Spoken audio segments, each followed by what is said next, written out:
అదన్నమాట విషయం. ఇంతసేపు ఈయన శారదని చూస్తున్న పరధ్యానంలో ఉండి నన్ను పట్టించుకోలేదు. పిలుస్తున్నా వినిపించుకోకుండా కంగారుగా వెళ్ళిపోయారు. అయితే ఈయన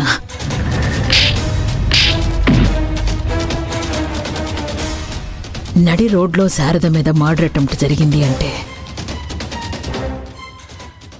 ఆ రేంజ్ శత్రువులున్నారా తనకి? శారద పోయేలోగా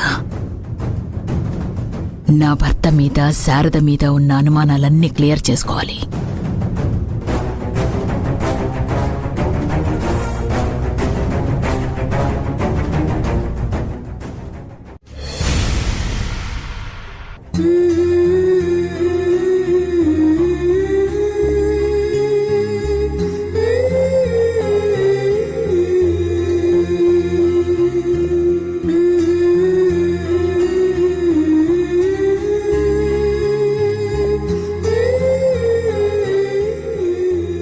తాళి కట్టింది తెంపడానికి కాదమ్మా, తనకి తోడుగా ఉండడానికి.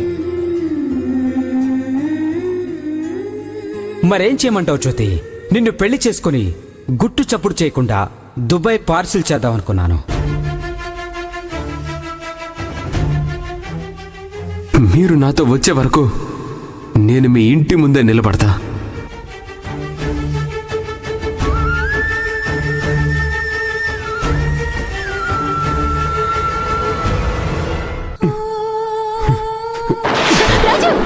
రాజీవ్!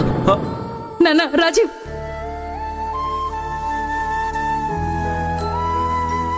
జరిగిందేదో జరిగింది అనుకోకుండా వీలైనంత త్వరగా రాజీవ్ బాబు మనసు మార్చి శ్రావ్యని పెళ్లి చేసుకునేటట్టు చేసే బాధ్యత నీదే.